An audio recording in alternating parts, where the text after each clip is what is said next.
Welcome to CyberMAYnia, cyber talks with the brightest minds in cybersecurity. Discussing risks, AI, emerging threats, workforce challenges, and more. Brought to you by Cyber Range Solutions. With your host, May Brooks. Hello and welcome to another episode of CyberMAYnia. And with me today is Joe Patti. Joe, how are you? All right, I'm doing good, May. How are you today? I'm pretty good. How cold is it in New York now? I don't know. We got our first snow in quite a while, and I can tell you I have not been outside. And I have no plans to go outside, but it's cold enough that it's snowing.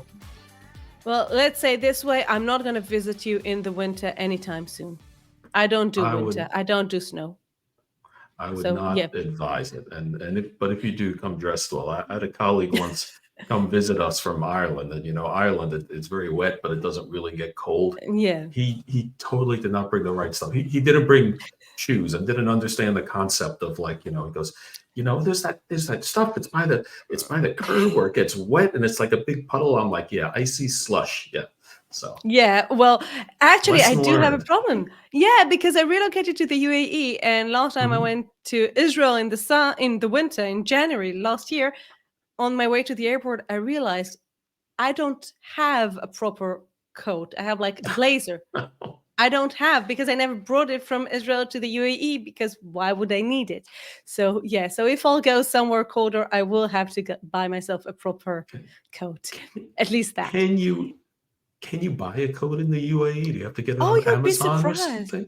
No, you'll be surprised. You have everything. I mean, you go to the shops now and you see sweaters and sweatshirts and coats, and I'm like, it's very pretty, but what will I do with it?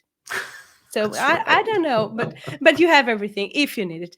But we're good. Getting ahead of ourselves. Yes. We always start these podcasts in the same way, with you telling us a little bit about yourself, your background in cybersecurity. So the stage is yours. Okay. Well, I'm obviously in the New York area, as we were saying. I have been in security for, it is going on 25 years now that I've done, since I went over and said, you know what, I'm going all in on security, and I'm going to do just that. I've been specializing.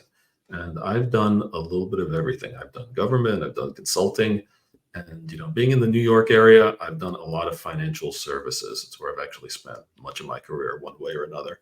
I was recently with a law firm for a while.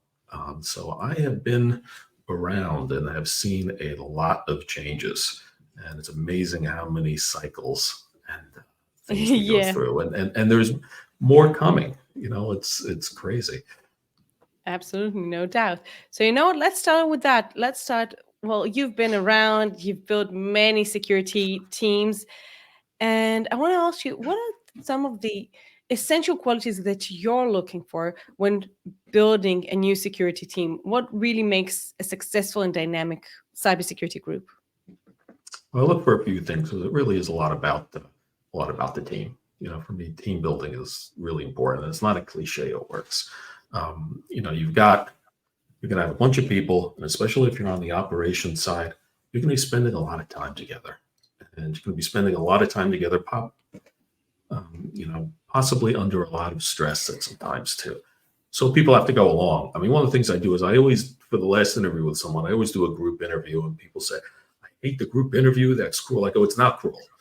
Why would you want to take a job where you're going to be spending all this time with these people and not meet them all until the day you start? And you say, oh my God, I'm not getting along with them. So, so I do that. But, obviously people have to have the skills for whatever it is that you're looking for. Security requires a broad, pretty broad skill set.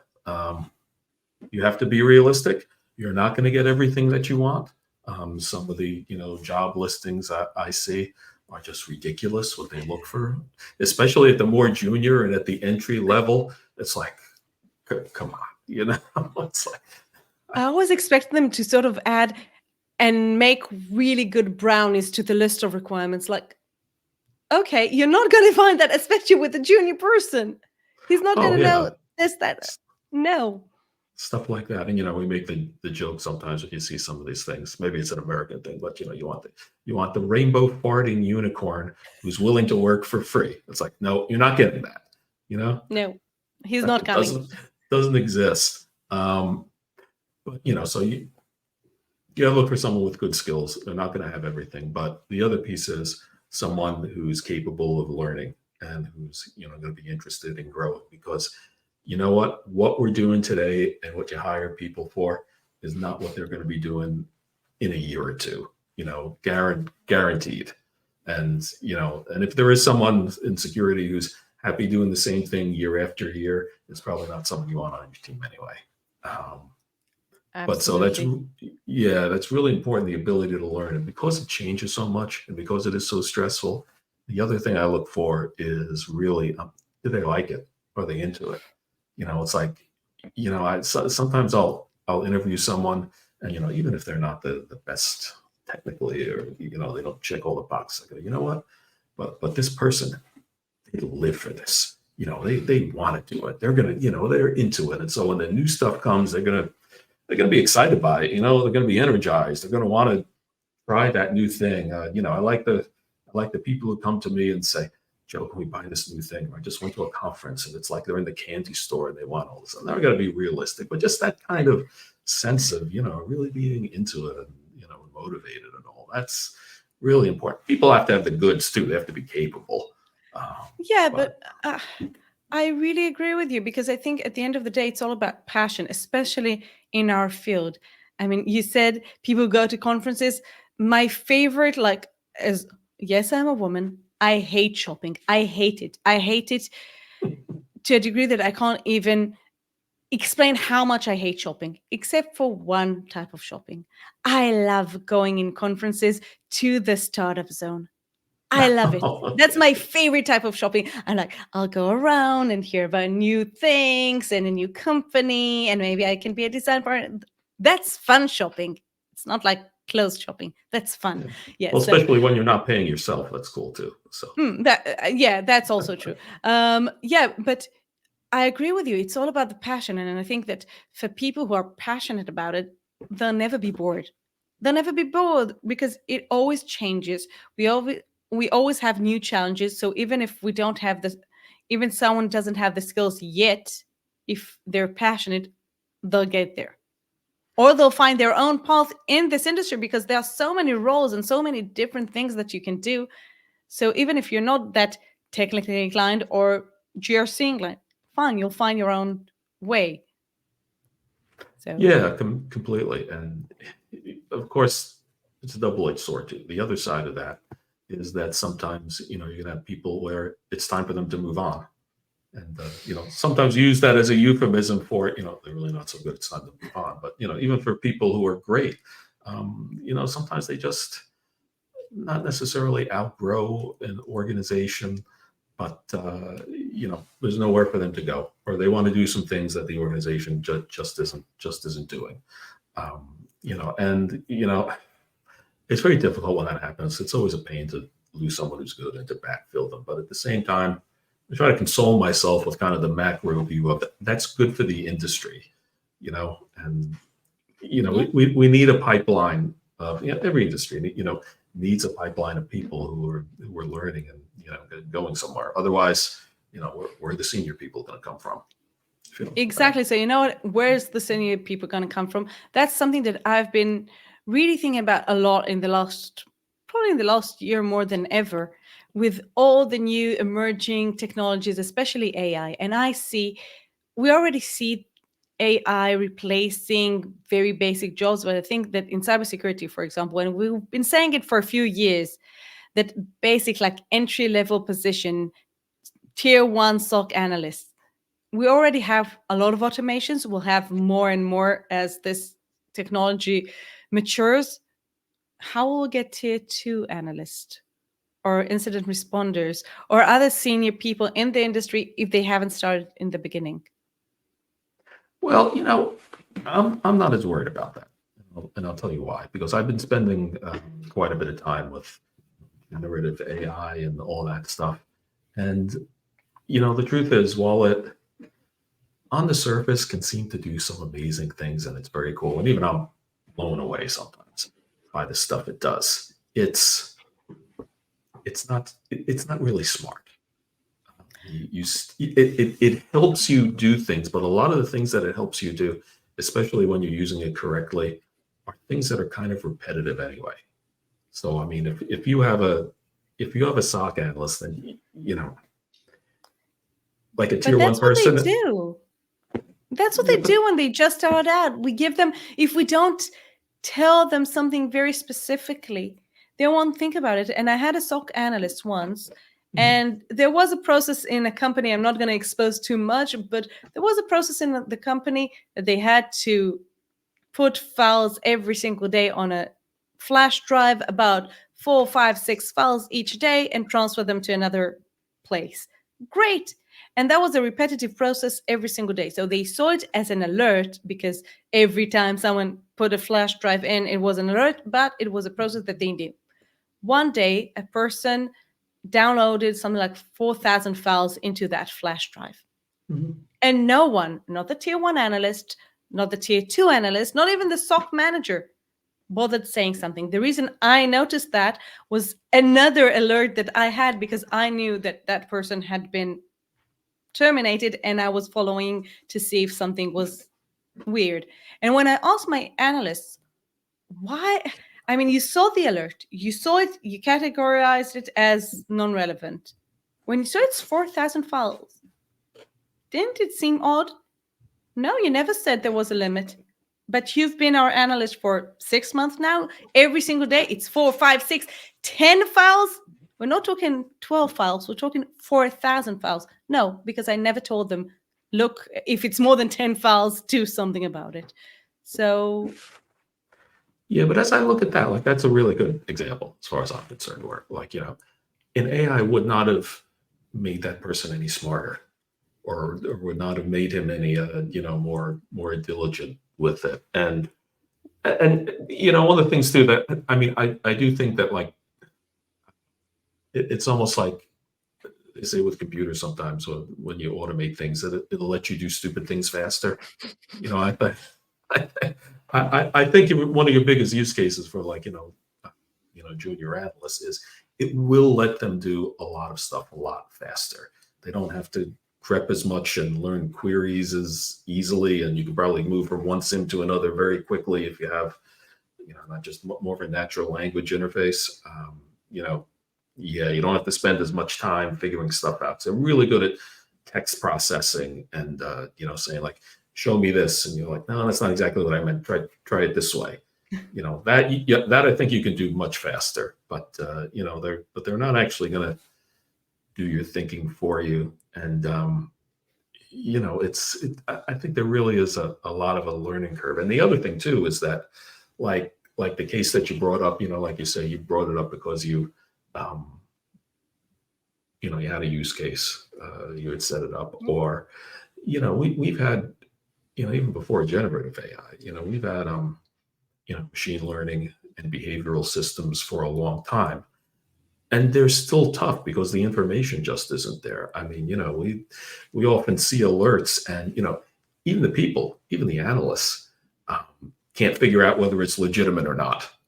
yeah. I don't know that an AI is necessarily going to be any better. Maybe they will. Maybe you can plug it. Maybe there'll be a way to plug it into the business system too, and it'll be able to say, "Oh my God, this new super important thing from this other area you don't know about." I don't know, but for now, I don't know if that's going to happen. I could be wrong. I don't think it's there yet.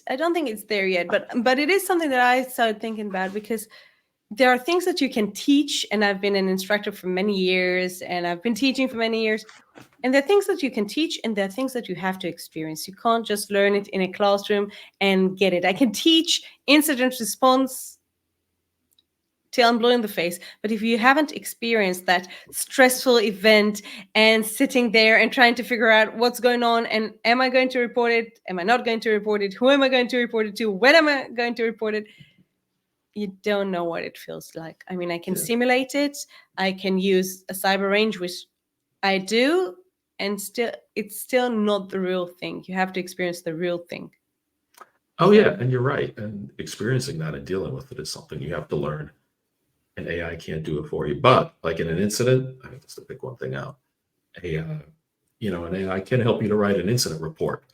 way faster than maybe you could otherwise, or doing updates, stuff like that. So there's some use, but not the real thinking has still got to be Oh yeah. someone who's experienced. And I think the junior people, I don't worry about them not learning it. I mean, frankly, I say, I don't know, maybe I'm too much of a humanist, but whether it's security or anything else, it's like, if you're worried that AI is going to replace you and can do your job completely, it's like, oh, maybe your job wasn't Yeah, most I agree, but valuable thing in the world to begin with. Hate to say it, but no, it's true. The question is, my concern is how we'll get those senior people, but we'll get there. We'll see when it's a problem. But you know what? I want to talk about other things that the technological changes have really changed industries. And you've been, as you mentioned, in the financial world for many years. You've seen so many changes from the early stages of commercial internet till the cybersecurity evolution that we see today, full on everything is digital. The financial industry has also really changed. What are some of the pivotal things that you've experienced in this industry? the pivotal things. Well, we'll reach back a little bit. And when I was in my last financial thing, when I was in banking, the thing that amazed me back then was the fraud. I was working for a commercial bank. They had the web-based system. You could get into your accounts and everything. And we thought it was good. We thought it was tight. We're like, oh, it has two-factor authentication. It's got this. It's got that. We've limited the functions. We've done all these things. It should be tight. And I mean, that is one point where I've obviously seen it for years, but it's very it's very humbling. The incredible determination and skill of the hackers in getting into stuff and figuring out man in the middle and man in the browsers and token theft and all that stuff is just amazing. Absolutely amazing. They never give up. And because I mean, the way I think of it was, a little bit before then, around, the late 2000s, whatever, it was kind of, the APTs, like these high level hackers and all this stuff. And then we saw the fraud. And then after that, it's like anything goes. It's like nonstop.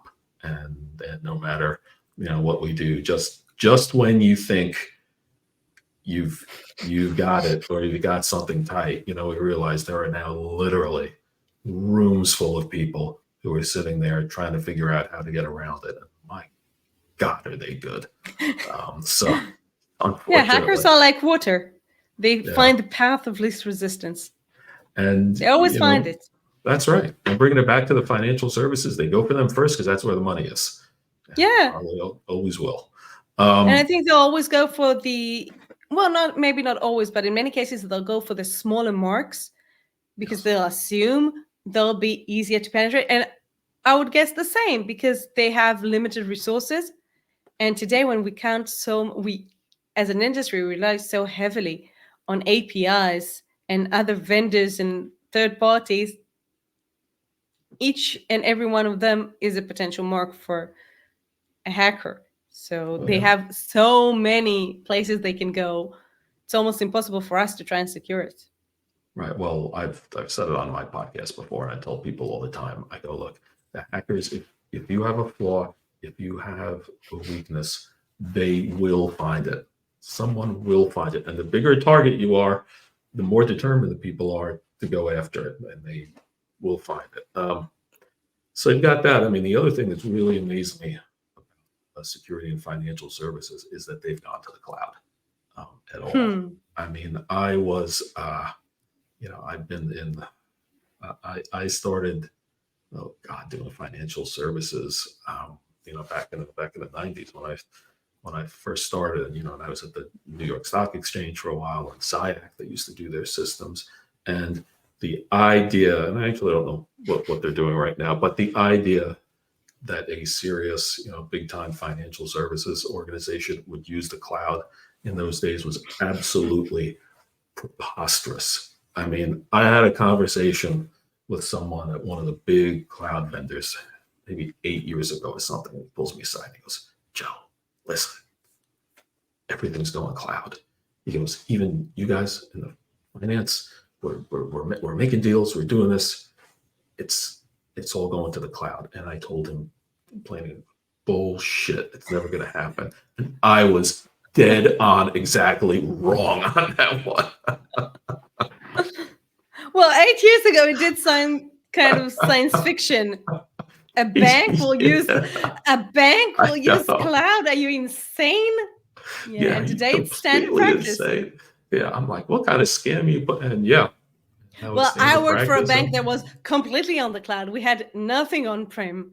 So, really? Is that right? Yeah, wow. A digital bank, and it was an incredible experience because it was nothing like any other traditional bank that I've worked with, consulted, whatever. So it was very interesting to see that shift in understanding that you can go to the cloud and maintain your security. Yeah, it's been really amazing to me that they made the move and that they were able to do it from policy standpoint and everything. And it probably drives home just the idea that anything in security can be, I don't want to say overcome, but the business always wins. Business and money always win against security, and there were business benefits to it, and that made it unstoppable. We also had some extremely good marketing and business work on the side of the vendors too, who tailored it towards financial services and worked with the government quite a bit. And it is interesting from a regulation perspective that the regulators also allowed it, because I was sure that would be like the biggest stop sign and it will never happen from a regulatory perspective, and it did. So that's also a huge shift. Yeah, there's probably maybe someone's written it, I don't know, but there's probably a really good book in that somehow of how they shifted that mindset, got the government on board, it's got the bank, because I just think that was absolute sea change from the very old school world that I was in with it. Yeah. Well, speaking of regulations and government and rules and acts, let's talk about the SEC, the Securities and Exchange Commission. Oh, you're going to love that. Well, as you know, they recently published their Cybersecurity Risk Management Strategy, Governance, and Incident Disclosure Rule, basically requesting public companies to disclose material cybersecurity incident that they've experienced in real time and on an annual basis. And I find that there was so many conversation about it, and there's such an initial hype around it. And I want to ask you, from what you've experienced, what's actually going on? What's the implementation side? What does it actually look like from the industry perspective right now? It's interesting. I haven't been in a public company while this has gone on, but I've been in the industry and I've been paying attention, and it's kind of weird because it's the notification that's the big thing, so everyone knows the Securities and Exchange Commission regulates securities and stocks, equities in particular in the U.S. and they are not a cybersecurity regulator. They are not an IT or an infrastructure regulator. And they kind of got this in through the side door of, this may be something that is actually material to, if it's material to the stock, it may make the stock go down or affect the stock. Then that's something investors need to know about. So we're going to force them to report and everything and all of that. And to my mind, it's been weird what's happened.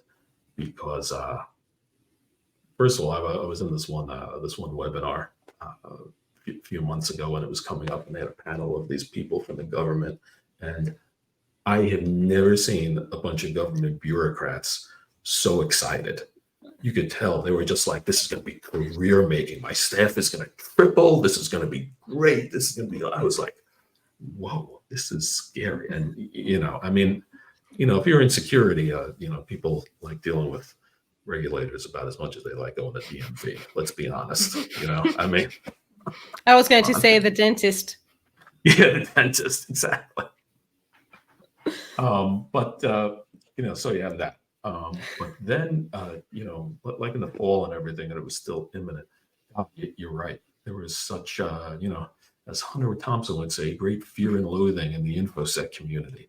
It's like, everyone's like, what do we do? We're going to have to announce things within 72 hours. This is so scary. It's going to put all the dirty laundry out. It's like, it's like, and what the hell does material mean? And who's going to decide what material means? And I don't want to be the person that decide this and report it. They're all, everyone's, terrified, because you also had the SolarWinds thing where the SEC has gone after, them, suing them, The and CISO, yeah. personally suing the CISO, who,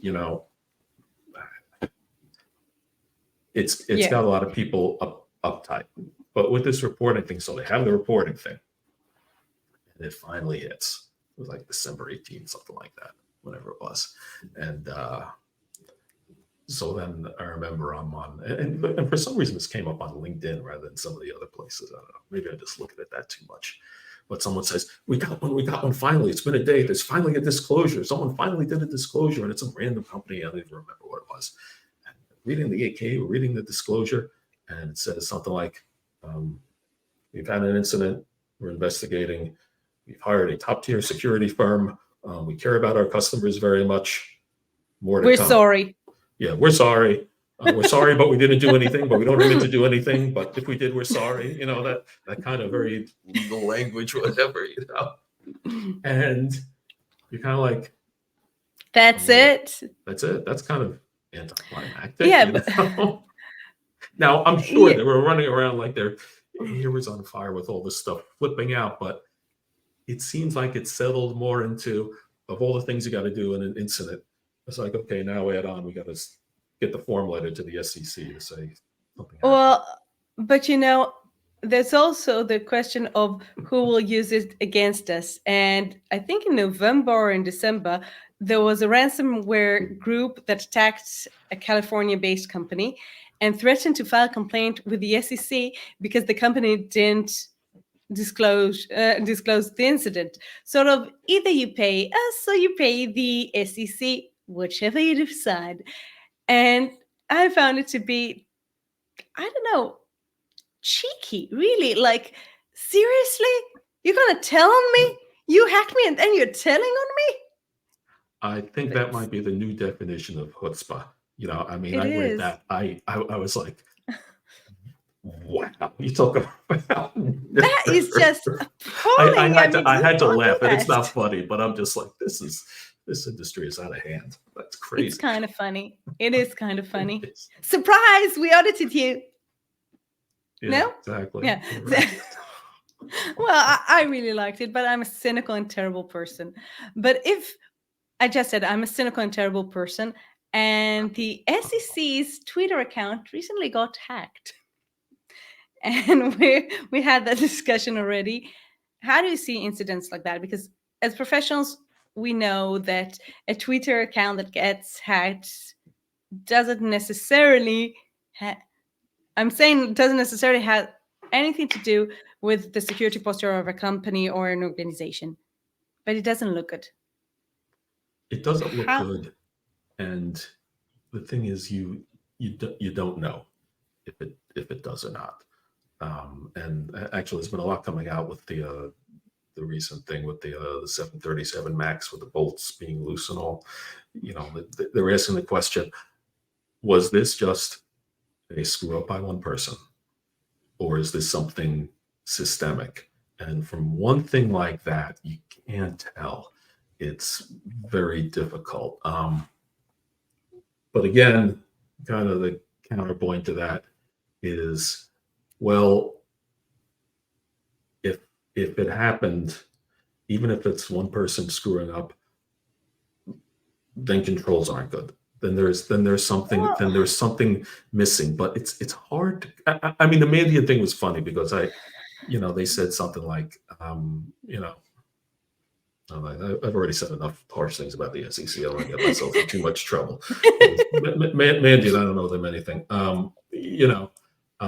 It's one of those things. I've been asked to do it so many times. From what I understand, they maybe turned it off for a little bit because they needed to do something or some temporary thing, And we all know what happens when you get that request. Like, yeah, no, I turned it off for a minute. We only need to do this for a little bit. We'll put it back on.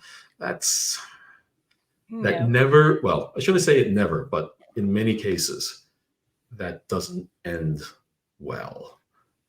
And people even asking the question of, if that was the case, can we just make an exception for this? Is, oh boy, I don't like doing that, except, I have at times said, well, okay, but we have to do a risk acceptance. I'm not signing it. Someone besides me is. Yeah. Yeah. Well, that goes back to our point with SolarWinds with their CISO. But again, that's a different podcast. We're not going to talk about That's that. a complicated subject. Yeah. Well, that's probably something maybe you already did. Did you explore it in the security cocktail hour? Not that one specifically. No, we haven't. Maybe you should. I think that that's one of those topics that you should have a drink in your hand when you discuss as a security person. Just saying. Well, actually, that's one. Well, thanks for giving us a show, because that would be a really good one to have a drink with, particularly because that one would likely fall under the subject of why being the CISO is the worst job in a company. It's like, because I don't know what happened with SolarWinds, but very often, you try to do a good job. You're doing a hard job. It's tough, whatever. And then people, push back on you and, say, but we have to do this, or we can't do this, or would it be okay if it's like this, and they look for you to say, okay, or all right, or whatever. And, and it's weird. And, people might listen and say, well, you don't want to be weak-minded. You need to have a backbone. But, you need to be sensitive in security that you never can do everything you want. You can't always get it to the nth degree. You do have to do what's appropriate for the business. But, when it gets kind of close to the line of things, and you get a lot of pressure sometimes from people who are sometimes very, very powerful in the organization. It's tough. I mean, I had a CIO once who used to say that, risk acceptance is the auditor's kryptonite, but you can't always get someone to sign that, and but it's also, things come back at you. At the end of the day, we have the responsibility for one thing, a very wide thing, but one thing, which is cybersecurity. But upper management reviews it from their perspective, and they're seeing other risks as well, and other opportunities and everything else. And sometimes they do, sometimes they don't have the tools to really assess the different risks that they see. And for many of them, from my experience, they don't have the full understanding of what it actually means, that cybersecurity risk, and what will happen if it materializes. And I think that conversation, and on the other hand, us as CISOs, some of us don't have the business understanding. I mean, I still have conversations sometimes with CISO, and I ask them, what does your company do? Oh, we're in, I don't know, in software. And what do you develop? A tool. And what does that tool do? Where does your money come from? Who are your who are your customers? Who are your SWOT analysis? Who are your competitors? What are your nothing? And when we don't have that understanding of the business, we can't really provide sound advice to management, because we have the experience with cybersecurity. But if we don't understand the business, sometimes we will interpret things as more severe or less severe than they really are in the business context. So I think that's also something that I do see a lot of CISO that do have those skills and do have those conversations. Unfortunately, I see a lot that don't. So yeah, I think it's really tough because but the way I look at it, there are kind of two levels too. There's you've got if you have the really business oriented CISO who, okay, he's got a good relationship with the board, he's told them all the stuff, he's made them understand the risks and everything, and he's kind of sold the program to them. Yes, I haven't been in this situation, but I can't help thinking that, still occasionally they're going to get those requests. You get all that, that's great, but we want to do this. But we need to do this. And sometimes, like I say, it's those, and I hate to harp on the little things, but sometimes it's those little things, those little exceptions that opens up risk. And the bad guys, they have an incredible way of finding that stuff, yes, exploiting it. it's really amazing. Like you say, the water just flows wherever it can go. Yeah. Yeah. Well, I agree. I want to go back to the podcast, and I know that you, like many other leaders in the industry, in recent years, you share a lot of your experience and your knowledge with others, including in the podcast. And I'll mention it again, Security Cocktail Hour podcast. What made you start podcasting? Why podcasting? I mean, it's fun, but otherwise. Well, I happen to have an opinion or two. Don't mind sharing it, but no, I'll tell you, and I've told the story before, but I'll tell you I'll tell you the long version of the genesis. Not so long version was I wanted to do something. I kind of wanted to contribute to something, creative. I'm a frustrated novelist. I had some illusions about that years back. So one night I couldn't sleep, and I flip on YouTube and I see this thing that says, how to make faceless videos with AI. They're like, you can make this easy. It's free. So I actually made a few. I did a few prototypes on how to manage your passwords. And it's got, I use this AI software, and it has the AI voiceover, and it's like, flipping as it speaks. It's like changing the backgrounds to a computer chip and a shield and all this stuff. And I'm watching, I said, my God, this is the most awful thing I've ever seen. Why in the world would anyone watch this? So then I said, okay, that's no good. I said, well, let me try my own voice. So I did my own voiceover. And I said, okay, well, that's better, but that's still kind of cheesy. And then I kind of said, why not just do a podcast? And then that's when I got together with Adam Roth, my partner. And then, I said, hey, I want to do a podcast, but we'll do a fun podcast, because he is more technical than me. But, I said, there are so many podcasts. There are so many security podcasts. And many of them are, not like yours and mine, they're very technical. If you want to know how to do pen testing or some of the really heavy, particularly the offensive stuff, we're talking about products. There are a lot of product podcasts that are really infomercials. But I said, I don't want to do any of that. I really want to just kind of talk and have fun. And I said, we'll call it the cocktail hour. I'm like, look, this is just like you go to a party or you're sitting at the bar, like many of us will after work or whatever. And we just have a talk about stuff. And then, an astute viewer, and I'm sorry, I can't give him a plug. I forgot who it was. Someone said, hey, if you call this the cocktail hour, how come you guys aren't actually drinking? So we started drinking during it. As one does. Exactly. So we have a signature cocktail that our guest selects, and and a cool logo, and that's it. So and you do talk to the general public, like the general audience. It's not super techy, and I love that. And I've been working with the general population for many years. I always try to find ways of delivering interest. Like cybersecurity for me is the most interesting thing in the world, but I do realize not everyone shares that perspective. So how do you bring those complex cybersecurity issues to the general audience? It can be really challenging, because sometimes when we're talking about things, I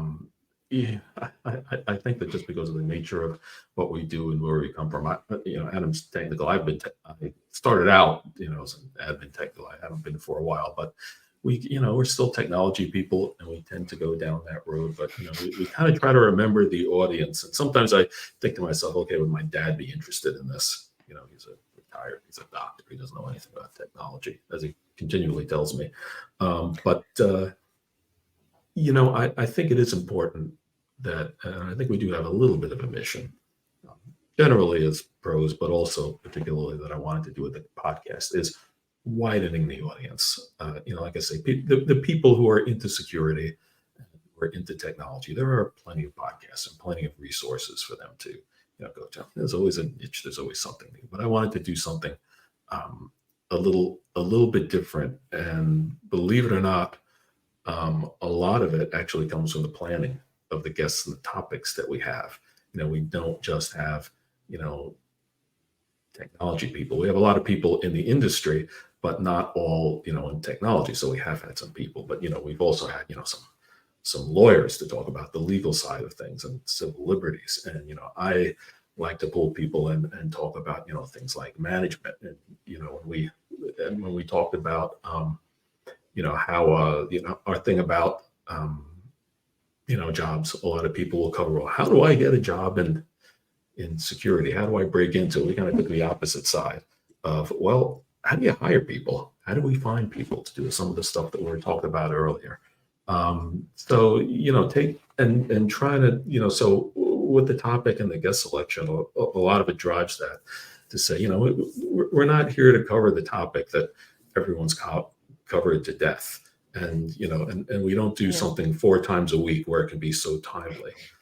But, I'm trying to get people, trying to send out the message of, we're not a bunch of hackers, and we're not always catching hackers, and we're not always, doing incidents and all this stuff. There's actually a very broad range of things that if you're going to be a security professional, that you might do, and trying to give people a little different view of all that. Even to the point of sometimes I say, some days when you're a security manager, you spend most of your time fighting with vendors, not even security per se, That's where we got it from. Amazing. So you know what, referencing that, and you talked a little bit, and we talked in the beginning about people building their careers, and I agree with you. There are so many podcasts, there are so many resources, but what sort of advice would you give someone starting in this field or being in this field who are trying to right now navigate their career in this industry? It's interesting. That's another thing that's changed quite a bit.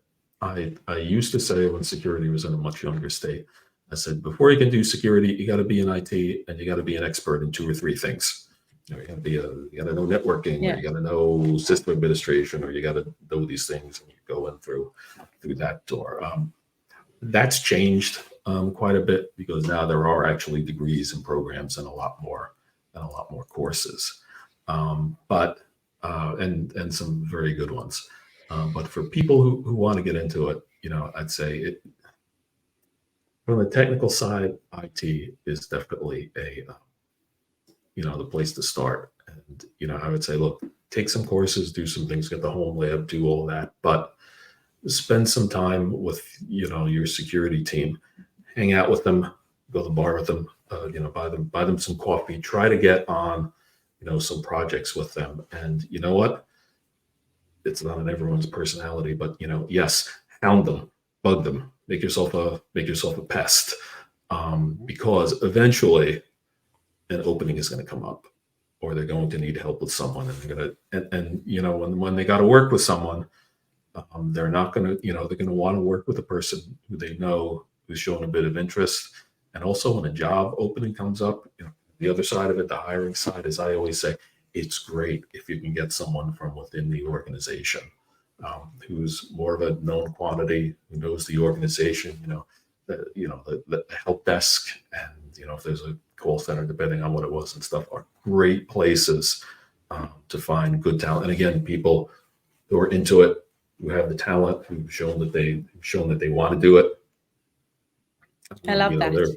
They're great places to find people, so it can work out on both sides. It's not the most straightforward role, but it is that. And I'd also caution people, with some of these things, there are great courses out there, but stay with the good ones, and they can be expensive, like with SANS or something, or some of the other like serious trainings. Some of these other guys, there's a lot of stuff out there that is either not fantastic quality to the point of even bordering on scams. So they say, oh, take this class and you're going to be a hacker in 2 weeks, and you're going to get this pen testing job with Mandiant or CrowdStrike or something. Like, no. If it's too good to be true, exactly, it ain't true. That's true exactly. for phishing, and it's true for too good of an offer. Yeah, exactly. You're much better off spending your time and your money, doing a lot of learning and cultivating the people you can. There are so many resources. There are so many groups, so many small conferences around and meetups where you can go, and don't be intimidated. Security people will have beers with anyone, you know. That's security. It will make you drink. Oh, it does. Oh yeah, it does. I know 2 people who are in security who don't drink, both of them for religious purposes. They're the only ones I can think of. So. Yeah, I think it will make us drink more. Yeah, I love that. I agree. I think that if you show an interest in your network and you build your network internally in your organization or externally, the opportunities will come. Yeah, I think and the opportunities will present themselves. yeah, and also the degrees. I mean, if you're going in from school, whatever, they really are great, both on the risk side and on the on the technical side. It was. It is amazing that we have, people come. It's amazing to me as an old timer that we have people coming out of school who say, "Yeah, I took security and I know all this stuff." And I'm like, "Really? Did you just?" Of course, I don't say that anymore, but at one point I was very surprised, and I ended up getting a couple interns. I'm like, "Oh, these guys do kind of know what they're doing." Yeah, at they least kind of know. For an intern. I'm like, okay. Yeah, it's not bad. Amazing. Joe, thank you so much for joining me today. And before we finish, I always love to finish the conversation with a short pop quiz, some cybersecurity questions, some personal question. First thing that comes to mind, no right or wrong answers. Everything's fine. Oh, wow. It's going to be fun. This is going to be good. It's like a lightning round or something. Okay. Yeah. So if you could have one cybersecurity superpower, what would it be? One cybersecurity superpower. You know what? I'm gonna answer it in a little bit of a strange way. Just for something I'd like to do, I would really love to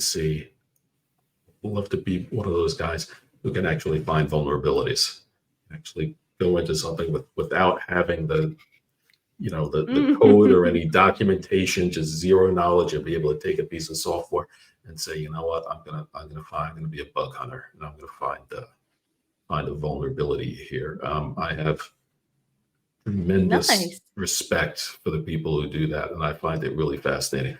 I don't respect for the criminals who do it and use it to steal and sell it, everything, but from the technical standpoint, I think it's that amazing. is really, really impressive. I would be pretty proud of myself if I could learn how to do that. Cool. What's the most daring thing you've recently done that really pushed you outside of your comfort zone? Easy. Starting a podcast. It's terrifying. Absolutely terrifying. Especially when you first post it, and when you first, especially the way we did it, being on, putting it on LinkedIn, because I can tell you,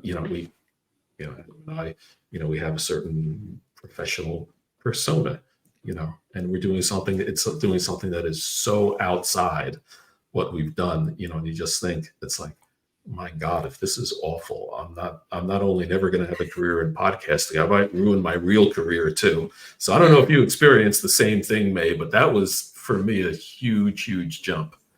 Well, the first time I had a couple of episodes recorded before COVID, and then COVID started, and I decided to do a live session. And then for 3 years, I had live every week, every Thursday, 9 p.m. I used to have a live podcast. And the first few times, I was so terrified that I put a piece of paper on the screen so I can't see myself. I can't see my faces. I can't see. I was like, yeah. I didn't want to see it. So I just said, I'm not going to see it. I just put a piece of paper on. So I'm with you completely. Do you have like a specific song or even genre of music that gets you into that cyber zone? But when you're working on something, it's like, that's your go-to? Yeah, and I don't know, probably dating myself. I really like Massive Attack. I like trip hop, that kind of stuff. Just that sort of mellow. It's a little quick, but not too, get up and dance. I guess that kind of thing. Yeah, it's a little weird. Kind of gets me in the zone. That's what I like. Cool. How do you celebrate your achievements? How do I celebrate my achievements? Oh, this is going to sound awful. I have a drink. It's been a repetitive answer throughout this podcast. So you're in very good company. Well, think of the podcast out loud. A drink. It's like, I'd love to say, well, I'll go out and buy myself a Rolex, but that isn't quite. That gets a little uneconomical. But drinking's a lot cheaper. So I don't know. Yeah, that's true. Depends what you drink, though. And somehow that's how I celebrate my failures too. It's like, my God, I need a drink. So. Yeah, as I said, cybersecurity will make you drink. Last but not least. Okay. If you could go back in time, what would be one piece of advice you would give your younger self? The one piece of advice for my younger self. Well, I would tell you, I'll keep it to the career. And what I would have done, it's a little late for me now, but I would have, after a few years in the business, I would have gone back and gone to business school, and probably got an MBA or something. I think that would have been very helpful. I've obviously learned a lot along the way, but I did, if I had known I was going to go more into management, and as you go up needing to know more and more business and have a better idea of how things work, I would have gotten a bit more formal education in that. So if you want to go on that path, that's a good thing to do. But if you don't want to go on that path, it's a waste of time. Because I know. No, it's fun. MBA is super fun. Well, I know some technical guys who have an MBA. I mean, I've said on occasion, why you never used it? Yeah, but the question is, did you enjoy it? Did you enjoy the process? It's not only about the end game. Sure. Yeah, amazing. You're like humbling me. You're like, No. Sounds like you don't drink as much as me. You're living life for the fun of it. Wow. Oh yes, I do. Trust me, I drink in my share. Can you be my life coach? I don't think that's a good idea. I think you'll drown. I think you'll drown. And that's without drinking, see? Yeah, so Joe Patti, thank you so much for joining me today. It was an absolute pleasure having you here. And I'll see you all next time on CyberMAYnia.